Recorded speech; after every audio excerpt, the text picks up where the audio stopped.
इकरा हसन को टारगेट किया गया। इससे पहले भी इकरा हसन के ऊपर इस तरह की घटना को अंजाम दिया गया था और घटना को अंजाम देने वाले जो लोग थे वो आरएसएस समर्थित लोग थे, मनवादी विचारधारा के लोग थे। और इस बार जिस तरीके की शब्दों का इस्तेमाल किया गया है वो सरासर गैर संवैधानिक है।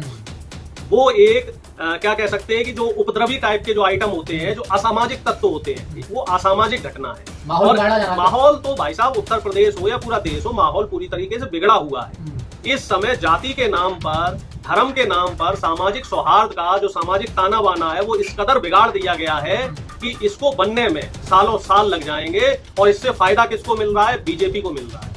दलितों पे आए दिन घटनाएं हो रही हैं, पिछड़ों के ऊपर आए दिन घटनाएं हो रही हैं, और अब सांसदों को भी सुरक्षित लोग इस तरह की हरकत कर रहे हैं तो उनकी साजिश को समझिए।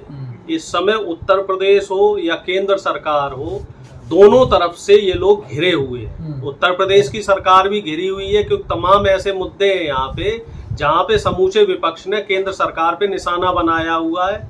और केंद्र सरकार में ऐसे तमाम मुद्दे हैं, वोट चोरी का मुद्दा हो, चाहे इस समय एनएफएस का मुद्दा हो, निजी शिक्षा में बढ़ते हुए निजीकरण का मुद्दा हो, इन सब को लेके प्रधानमंत्री से लेकर मुख्यमंत्री तक बैकफुट पे है। तो इस वजह से आरएसएस के जो सहयोगी दल हैं, चाहे विश्व हिंदू परिषद हो, बजरंग दल हो और तमाम जो संगठन आरएसएस के घटक दल हैं, इन लोगों द्वारा एक प्लांटेड और सुनियोजित तरीके से ऐसे षड्यंत्र रचाए जा रहे हैं। आपको याद होगा पहले रामजी लाल सुमन के ऊपर इस तरह की घटना हुई, फिर हनुमान बेनीवाल को निशाना बनाया गया और अब इकरा हसन को टारगेट किया गया। इससे पहले भी इकरा हसन के ऊपर इस तरह की घटना को अंजाम दिया गया था और घटना को अंजाम देने वाले जो लोग थे वो आरएसएस समर्थित लोग थे, मनवादी विचारधारा के लोग थे। और इस बार जिस तरीके की शब्दों का इस्तेमाल किया गया है वो सरासर गैर संवैधानिक है। वो एक क्या कह सकते हैं कि जो उपद्रवी टाइप के जो आइटम होते हैं, जो असामाजिक तत्व होते हैं, वो असामाजिक घटना है। माहौल तो भाई साहब उत्तर प्रदेश हो या पूरा देश हो, माहौल पूरी तरीके से बिगड़ा हुआ है। इस समय जाति के नाम पर, धर्म के नाम पर सामाजिक सौहार्द का जो सामाजिक ताना बाना है वो इस कदर बिगाड़ दिया गया है कि इसको बनने में सालों साल लग जाएंगे। और इससे फायदा किसको मिल रहा है? बीजेपी को मिल रहा है। दलितों पे आए दिन घटनाएं हो रही हैं, पिछड़ों के ऊपर आए दिन घटनाएं हो रही हैं, और अब सांसदों को भी सुरक्षित नहीं है, महिला सांसद भी सुरक्षित नहीं है। प्रधानमंत्री मोदी एक तरफ ये कहते हैं कि हम महिला सम्मान के लिए हर भरसक प्रयास करेंगे, वहीं इनके जो आंकड़े हैं, एनसीआरबी के आंकड़े जो महिला क्राइम को बता रहे हैं, वो ये कह रहा है कि महिला क्राइम 50% से ज्यादा बढ़ चुका है। अब आप अंदाजा लगाओ, इकरा हसन के ऊपर जो ये घटना हुई, महिला समाज से, अल्पसंख्यक समाज से है, उनके दादाजी भी बड़े वो सांसद रहे हैं, मंत्री रहे हैं, और वो 3 पीढ़ी से राजनीतिक परिवार से जुड़े हुए हैं। दिल्ली में एक ऐसी घटना हो जाती है, तेलंगाना से जो हमारे सहयोगी दल है डीएमके, वहां की एक सांसद की, दिल्ली के, और कौन सी जगह? द्यूतावास की जगह, जो लुटियंस का वीआईपी एरिया है, वहां उनके साथ चोरी और बदसलूकी की जाती है। आप समझ लो कि महिला सांसद सुरक्षित नहीं है इस देश में, और दिल्ली जैसी जगह में सुरक्षित नहीं है, तो प्रधानमंत्री कैसे कह सकते हैं, बीजेपी कैसे कह सकती है कि देश सुरक्षित हाथों में है? और महिला सम्मान की अगर बात करी जाए तो महिला सम्मान के जो भी वायदे बीजेपी ने करे हैं वो सारे के सारे वायदे झूठे साबित हो चुके हैं। इकरा हसन वाला विवाद तो असली गुजर नकली गुजर तक पहुंच गया ना, जो विरोध कर रहे हैं इकरा हसन का वो भी गुजर है भैया, और इकरा हसन को फर्जी गुजर बताया जा रहा है। बात गुजर वाली नहीं है, नहीं, बात ये है कि आप सरकार के साथ है या सरकार के खिलाफ है। अगर आप सरकार के साथ हैं तो आप गुजर हो या मुसलमान हो, आपके फेवर में सारे कार्यक्रम होंगे। और अगर आप सरकार के खिलाफ है, सरकार की नीतियों का विरोध कर रहे हैं, फिर आप किसी भी जाति के हो, किसी भी धर्म के हो, आपको टारगेट किया जाएगा। आप बताइए, बीजेपी के खिलाफ अगर कोई मुसलमान समाज का व्यक्ति बोल रहा है तो उसे टारगेट करते हैं। बीजेपी के खिलाफ अगर कोई ब्राह्मण बोल रहा है तो उसे टारगेट किया जाता है। बीजेपी के खिलाफ कोई दलित आदिवासी बोलता है तो उसे भी टारगेट किया जाता है, उसका चरित्र हनन किया जाता है।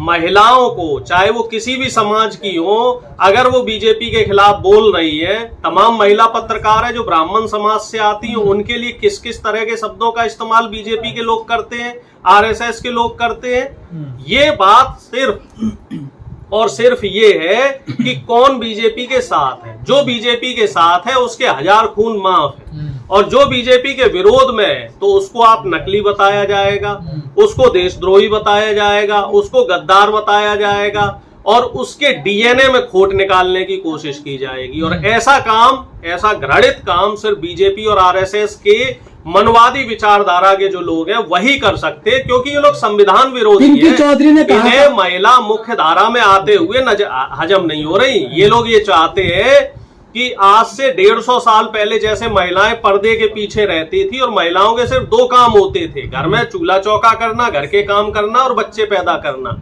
तो ये लोग ये चाहते हैं कि आधुनिक भारत की जो नारी है, जो 21वीं सदी की नारी है, वो भी यही काम करे, इनके घर का रखरखाव करे, इनके बच्चे पाले, इनको रोटी बना के दे 2 टाइम पे। वो दुनिया में कदम से कदम मिला के जो पुरुष के साथ न चले, सांसद ना बने, अधिकारी ना बने, जज ना बने, अब आईएएस अफसर ना बने, आपके बिजनेस में ना जाए, नौकरियां ना करे, पढ़ाई ना करे, डॉक्टर ना बने, इसलिए इनको तकलीफ है। पर अक्सर देखा गया है इकरा हसन किसी की बातों का जवाब नहीं देते जब इस प्रकार कोई घटना आती है, लेकिन इस बार वो भावुक भी हो जाती है, कहती है अगर तुम्हें इतनी ही दिक्कत है तो मुझे मार दो, मेरा खून निकाल लो, इतनी भावुक हो गई है वो। देखिए मामला बड़ा गंभीर बड़ा नहीं। देखिए मामला ऐसा है, जब आप किसी भी शरीफ व्यक्ति को बार बार टारगेट करेंगे, बारंबार टारगेट करेंगे, बारंबार उसका चरित्र हनन करेंगे, उसको भला बुरा कहेंगे, तो कहीं ना कहीं आत्मा को चोट लगती है। कोई गलती करी है, उनके काम में कोई गलती है, वो अपने संसदीय क्षेत्र में अगर काम करने में कहीं कोई गलती हो रही है, जो एक सांसद का क्रिया क्षेत्र होता है, जो काम होते हैं उनके काम में कोई कमी है तो काम बताइए। आप पर्सनल टारगेट क्यों कर रहे हो? आप व्यक्तिगत जो आक्षेप लगाते हो, व्यक्तिगत जो टिप्पणियां की जाती हैं, वो गलत है। और जब से राजनीति, जब से मतलब पिछले 11 साल से मैंने एक चीज देखी है, महसूस करी है, आप लोगों ने भी महसूस करी होगी, जब से बीजेपी सत्ता में आई है तब से पर्सनल टारगेट करने का काम बढ़ गया है। मनमोहन सिंह जी, वो भैया रेनकोट पहन के नहाते थे, कोई भी फाइल है वो 10 जनपद से होके जाती थी। अब बीजेपी के लोग बताओ कितनी सशक्त और मजबूत सरकार आपने बना रखी है। 1.5 साल से ज्यादा हो गया है, आप अपना राष्ट्रीय अध्यक्ष नहीं बना पा रहे हो। प्रधानमंत्री की कथनी और करनी में आए दिन अंतर रहता है। प्रधानमंत्री पहले कहते थे किसानों की आय डबल करेंगे, वो आय डबल नहीं हुई। प्रधानमंत्री कह रहे थे कि साहब जीएसटी कम करने से महंगाई कम हो जाएगी।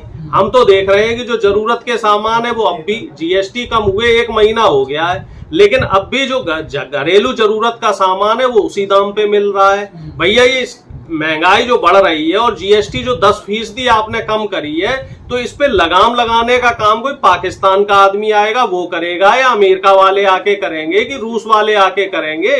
कि सिर्फ टीवी पे प्रकट होके 1-1 घंटे भाषण देने से, अपनी पीठ खुद थपथपाने से आपका काम चलेगा?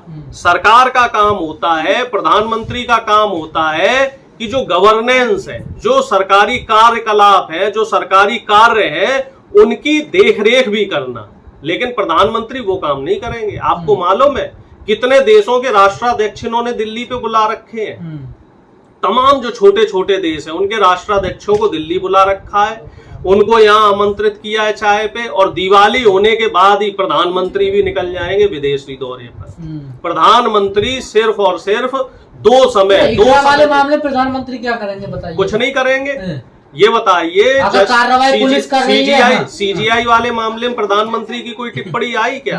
बड़े आईपीएस अफसर पूरन कुमार के मामले में प्रधानमंत्री का कोई रुख आया क्या? जुबिन गर्ग की जो हत्या हुई उस मामले में प्रधानमंत्री कुछ बोले क्या? हरिओम वाल्मीकि के मामले में कुछ बोले क्या? मध्य प्रदेश में जो कुशवाहा समाज के व्यक्ति के साथ अभद्रता हुई वहां प्रधानमंत्री कुछ बोले? प्रधानमंत्री, हाँ, अगर कहीं फीता काटने का नाम होता, कहीं किसी योजना का शिलान्यास होता तो वहां प्रधानमंत्री पहुंचते। इन जगह प्रधानमंत्री नहीं पहुंचेंगे।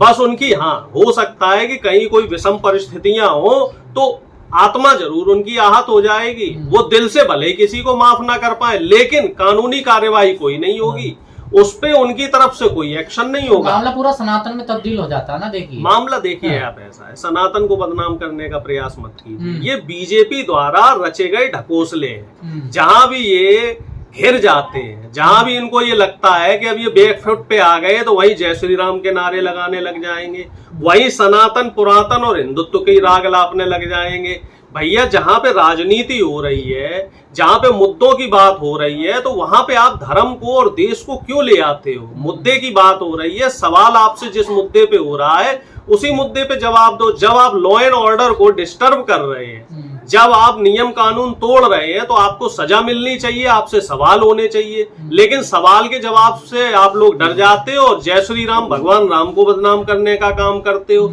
आप सनातन को बदनाम करने का काम करते हो, आप हिंदुत्व के फर्जी नारे लगाना शुरू कर देते हो। तो ये आरएसएस का पुराना एजेंडा हो गया है।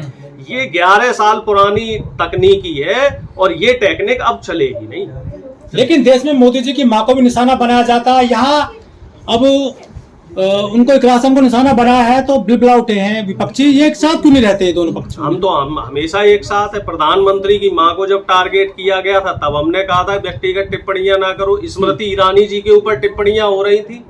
जब स्मृति ईरानी जी चुनाव आ रही, वो पिछले 10 साल राहुल गांधी जी के ऊपर हमलावर रही, लेकिन फिर भी हमने उनका पूरा साथ दिया स्मृति ईरानी जी का। और राहुल गांधी जी ने खुल के ट्वीट किया कि इनको कोई परेशान नहीं करेगा। जब कंगना रनौत के साथ कोई बदसलूकी होती है तब हम साथ देते हैं कि भाई नहीं, संवैधानिक तरीके से अगर किसी सांसद ने, बीजेपी के किसी नेता ने कोई अभद्र टिप्पणी करी है तो संवैधानिक तरीके से जवाब दीजिए। हम कभी भी ना, हमारे गठबंधन का कोई नेता कभी भी असंवैधानिक तरीके से किसी भी बीजेपी के नेता हो, चाहे महिला नेत्री हो, उसके ऊपर कभी कोई व्यक्तिगत टिप्पणी नहीं की जाती है। ये व्यक्तिगत टिप्पणी का जो ठेका है बीजेपी आरएसएस ने पिंकी चौधरी और यति नरसिंहन जैसे जो लोग हैं, ये भगवाधारी है, तो भाजपा में है, समर्थित बताए जाते हैं। दे रखा है बीजेपी आरएसएस के लोगों ने। तो सवाल बीजेपी आरएसएस से होना चाहिए कि ऐसी बदसलूकी करने के बाद भी इन लोगों के ऊपर कानूनी कार्रवाई क्यों नहीं होती।